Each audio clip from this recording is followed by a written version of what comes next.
2월 1일 목요일입니다. 어제 수요 예배는 잘 들으셨지요? 2월의 첫날입니다. 2월 한 달 동안도 더욱 풍성한 은혜가 임하기를 기도합니다. 함께 묵상할 말씀은요, 마가복음 11장 1절에서 10절입니다. 그들이 예루살렘에 가까이 와서 감람산 벳바게와 베다니에 이르렀을 때에 예수께서 제자 중 둘을 보내시며 이르시되 너희는 맞은편 마을로 가라. 그리로 들어가면 곧 아직 아무도 타보지 않은 나귀 새끼가 매여 있는 것을 보리니 풀어 끌고 오라. 만일 누가 너희에게 왜 이렇게 하느냐 묻거든 주가 쓰시겠다 하라. 그리하면 즉시 이리로 보내리라 하시니 제자들이 가서 본즉 나귀 새끼가 문 앞 거리에 매여 있는지라. 그것을 보니 거기 서 있는 사람 중 어떤 이들이 이르되 나귀 새끼를 풀어 무엇 하려느냐 하매 제자들이 예수께서 이르신 대로 말한데 이에 허락하는지라. 나귀 새끼를 예수께로 끌고 와서 자기들의 겉옷을 그 이에 얹어 놓음에 예수께서 타시니 많은 사람들은 자기들의 겉옷을 또 다른 이들은 들에서 벤 나뭇가지를 길에 펴며 앞에서 가고 뒤에서 따르는 자들이 소리 지르되 호산나 찬송하리로다. 주의 이름으로 오시는 이여 찬송하리로다. 오는 우리 조상 다윗의 나라여 가장 높은 곳에서 호산나 하더라. 아멘. 주님의 말씀에 순종하여 제자 둘이 맞은편 마을로 갔습니다. 가보았더니 과연 그곳에 나귀와 나귀 새끼가 함께 묶여 있었습니다. 제자들이 풀어 데려오려는데 나귀의 주인이 물었습니다. 아니 당신들 왜 남의 나귀 새끼를 주인의 허락도 없이 끌어가려 합니까? 그때 제자들이 이렇게 대답했습니다. 주께서 쓰시겠다고 합니다. 이 말에 나귀의 주인은 군말 없이 허락하였습니다. 주께서 쓰시겠다는 말 한마디에 그들은 기꺼이 내놓기를 주저하지 않았습니다. 마가복음 11장 6절에 제자들이 예수께서 이르신 대로 말한데 이에 허락하는지라. 그것이 쉬운 일일까요? 결코 그렇지 않을 것입니다. 예수님께서 직접 나귀 주인에게 말씀하신 것도 아니고 그의 제자들을 시켜 한 말임에도 불구하고 그들은 그 말을 액면 그대로 믿었고 또한 나귀 새끼를 내주었습니다. 나귀 주인은 분명 믿음의 사람이었습니다. 그렇다면 그와 같은 믿음은 어떻게 생기게 되었는가라고 하는 것입니다. 요한복음에서 그 사건을 소개하고 있는데요. 그 사건은 나사로의 부활 사건입니다. 요한복음 12장 9절 말씀 보면은요. 유대인의 큰 무리가 예수께서 여기 계신 줄을 알고 오니 이는 예수만 보기 위함이 아니요 죽은 자 가운데서 살리신 나사로도 보려 함이러라. 대제사장들이 나사로까지 죽이려고 모의하니 나사로 때문에 많은 유대인이 가서 예수를 믿음이러라.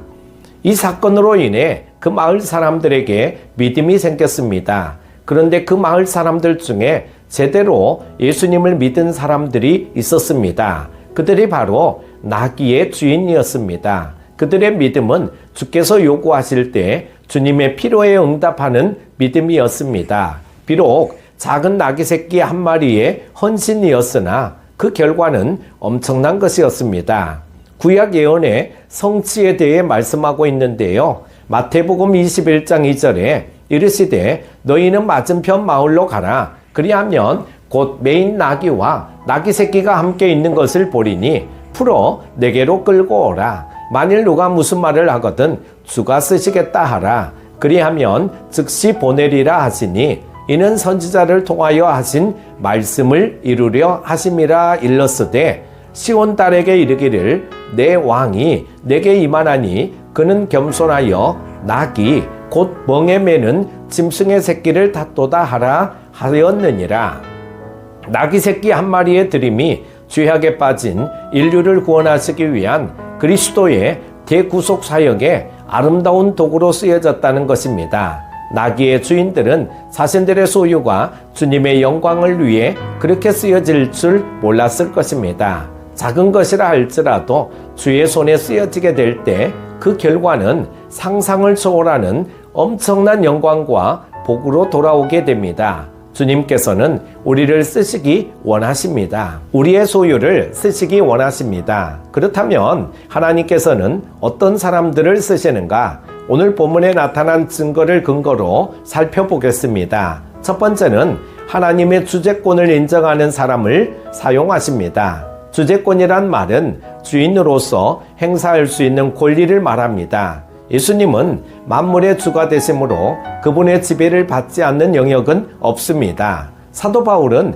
이렇게 증거했습니다. 로마서 11장 36절에 이는 만물이 주에게서 나오고 주로 말미암고 주에게로 돌아갑니다. 그에게 영광이 세세에 있을지어다. 아멘. 나귀의 주인들은 예수 그리스도를 만물의 주관자요 소유자로 믿었습니다.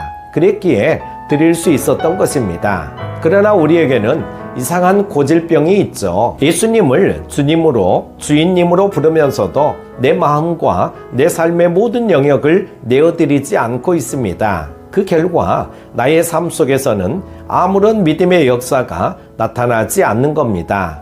하나님의 사람 다윗의 기도를 보면은요, 그는 철저하게 하나님의 주재권을 인정한 사람이었음을 알 수 있습니다. 역대상 29장 11절에 여호와여 위대하심과 권능과 영광과 승리와 위엄이 다 주께 속하여 싸우니 천지에 있는 것이 다 주의 것이로소이다. 여호와여 주권도 주께 속하여 싸우니 주는 높으사 만물의 머리이심이니이다. 부와 귀가 주께로 말미암고 또 주는 만물의 주제가 되사 손에 권세와 능력이 있사오니 모든 사람을 크게 하심과 강하게 하심이 주의 손에 있나이다. 아멘. 이렇게 말씀하고 있습니다.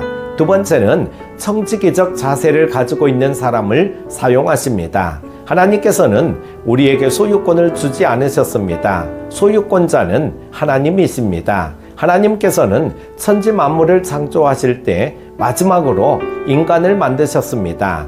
창세기 1장 26절에 하나님이 이르시되 우리의 형상을 따라 우리의 모양대로 우리가 사람을 만들고 그들로 바다의 물고기와 하늘의 새와 가축과 온 땅과 땅에 기는 모든 것을 다스리게 하자 하시고 하나님이 자기 형상 곧 하나님의 형상대로 사람을 창조하시되 남자와 여자를 창조하시고 하나님이 그들에게 복을 주시며 하나님이 그들에게 이르시되 생육하고 번성하여 땅에 충만하라. 땅을 정복하라. 바다의 물고기와 하늘의 새와 땅에 움직이는 모든 생물을 다스리라 하시니라. 하나님의 형상을 따라 만드시고 그의 모든 피조물들을 다스리라고 맡겨주셨습니다. 결코 소유권을 넘겨준 것이 아닙니다. 오늘날 주님께서 주의 백성들에게 필요할 때 쓰시려고 내놓으라고 해도 내놓지 않을 이유가 무엇입니까? 잘못 알고 있기 때문입니다. 많은 그리스도인들이 주님의 것을 자기의 것이라고 억지 쓰고 있습니다. 목숨도 내 것, 시간도 내 것, 재물도 내 것, 재능도 내 것. 그렇기 때문에 마음의 평화가 없고 갈등과 경쟁만 심화되는 것입니다. 욥의 고백을 우리는 잘 알고 있습니다. 욥기 1장 21절입니다. 이르되 내가 모태에서 알몸으로 나왔사온즉 또한 알몸이 그리로 돌아가올지라. 주신 이도 여호와시요 거두신 이도 여호와시오니 여호와의 이름이 찬송을 받으실지니이다 하고 이 모든 일에 욥이 범죄하지 아니하고 하나님을 향하여 원망하지 아니하니라. 아멘. 주님께서 나에게 맡기셨습니다. 청지기적 자세를 바르게 잘 알고 있으면 편합니다. 주께서 쓰시겠다고 말씀하시면 즉시 순종합니다. 우리에게 시간을 요구하시면 시간을 드리고 우리의 물질을 요구하시면 물질을 드리고 우리의 몸을 요구하시면 몸도 드려 봉사의 일을 합니다.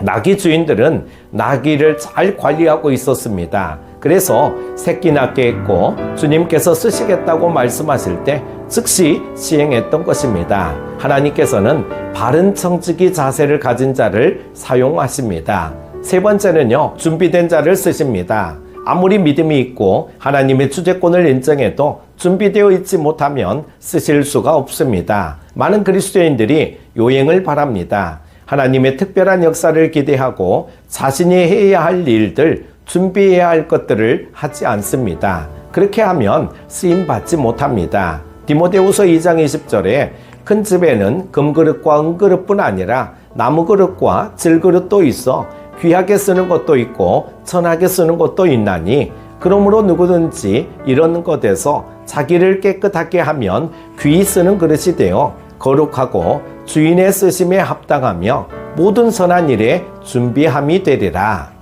모세는 80년 동안 준비했습니다. 다윗이 골리앗과 싸움에서 승리한 것은 운이 아닙니다. 목동 시절 그는 쉬지 않고 돌 던지는 연습을 했습니다. 어느 날 갑자기 비파를 연주하고 시를 지은 것이 아닙니다. 목동 생활하면서 틈틈이 비파 연습을 하고 시를 썼습니다. 어느 날 갑자기 은혜 받아서 그렇게 된 것이 아닙니다. 하나님 앞에 쓰임받고 싶으면 평상시에 준비를 많이 해야 합니다. 학생은 열심히 공부하고 축구선수는 열심히 볼을 차고 직장인은 열심히 일해서 달인이 될 정도로 익숙해져야 합니다. 하나님께서는 어떤 사람들을 사용하시는가? 하나님의 주재권을 인정하는 자, 청지기적 자세를 가진 자, 준비된 자를 사용하십니다. 자신을 위해 쓰려고 공부하고 돈 벌고 수고하는 것, 잘하는 것입니다. 보통 사람들이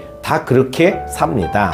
자신을 뛰어넘어 다른 사람을 위해 수고하고 베풀고 희생하는 것 훌륭한 일입니다. 그런 사람들이 있기에 그래도 세상은 살만합니다. 그러나 성도는 사람들의 생각과 필요를 뛰어넘어 주님의 필요에 응답하는 사람들입니다. 왜냐하면 하나님께서는 우리를 하나님의 뜻을 펼치시기 위한 도구로 우리를 부르셨기 때문입니다. 우리는 주를 위해 부르심을 받았지 나의 이름을 드러내기 위해 부름받은 것이 아닙니다. 주의 손에 붙들린 바 되었을 때 그때가 가장 아름답고 힘있고 가치 있는 것입니다. 주께서 쓰시겠다고 말씀하실 때 뒤로 빼거나 거부하지 마십시오. 주님께 말씀하실 때 아멘 하는 성도가 되기를 바랍니다. 주님의 선한 역사를 이루는 일에 아름답게 쓰임받는 여러분이 되시기를 축복합니다. 기도합니다. 은혜가 풍성하신 하나님 아버지, 이 올해 첫날 주님 앞에 나와 말씀을 듣게 하시고 은혜 받게 하심을 감사드립니다. 하나님께 쓰임받는 사람이 되기를 원합니다. 하나님의 주권을 인정합니다. 그리고 청지기적 자세를 가지고 준비된 자가 되기를 원합니다. 주여 도와주시고 영적으로 깨어있게 하여 주셔서 주님께 영광 돌려드리는 삶을 살아가게 하여 주옵소서. 2월 한 달 동안도 감사와 기쁨이 넘쳐나기를 소망하며 예수님의 이름으로 기도드립니다. 아멘.